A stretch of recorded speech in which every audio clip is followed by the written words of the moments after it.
C'est le cold case du Vatican, celui qui tient en haleine le plus petit État du monde depuis 40 ans. L'enquête sur la disparition d'Emanuela Orlandi en 1983 est rouverte, en partie grâce au succès d'une série documentaire de Netflix sur le sujet. Âgée de 15 ans à l'époque, Emanuela Orlandi était une adolescente tout à fait normale qui vivait au Vatican. Le 22 juin 1983, elle se rend, comme 3 fois par semaine, à son cours de flûte traversière à l'école Tommaso Ludovico da Vittoria, au centre de Rome. Mais ce jour-là, elle est abordée par un inconnu qui lui parle d'une offre d'emploi pour faire la publicité de produits cosmétiques. Elle arrive finalement à l'école de musique avec un peu de retard et après le cours, elle laisse monter une de ses amies dans le bus qui les ramène chez elle, mais ne monte pas dedans. Depuis, plus aucune trace d'Emanuela Orlandi. Mais tout s'accélère le 3 juillet 1983, jour où l'affaire prend une tournure internationale après une déclaration du pape Jean-Paul II sur le sujet. Depuis ce jour, les théories sur la disparition de la jeune fille se multiplient, mettant en cause la mafia, les services secrets,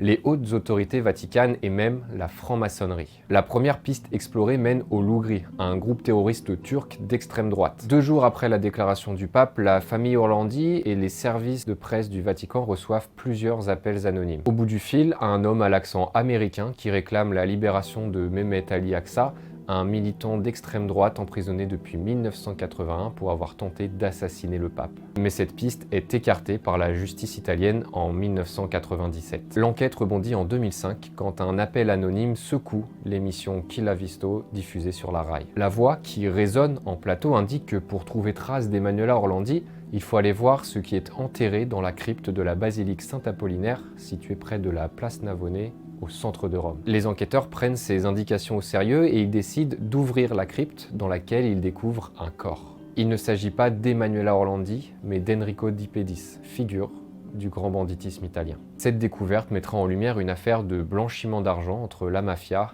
et un cardinal du Vatican. La famille d'Emanuela Orlandi ne perd pas espoir et d'autres pistes sont explorées au fil des années. En 2018, des ossements sont découverts dans une villa appartenant à l'État du Vatican. En 2019, l'avocate de la famille Orlandi reçoit un message indiquant qu'il faut chercher à l'endroit où pointe l'ange avec une photo montrant des plaques tombales. 2 tombes sont alors ouvertes par la police. Mais ces investigations ne mènent à rien et Emanuela Orlandi reste toujours introuvable. Une série documentaire sortie sur Netflix en octobre 2022, La disparue du Vatican, a offert un nouvel élan à cette affaire. Pour la première fois, une ancienne camarade d'Emanuela Orlandi confie que la jeune fille avait été importunée par un homme d'église proche du pape 1 semaine avant sa disparition. Aujourd'hui, une nouvelle enquête est ouverte par le Vatican, sans certitude que la lumière sera faite sur cette affaire tentaculaire qui dure depuis plus de 40 ans.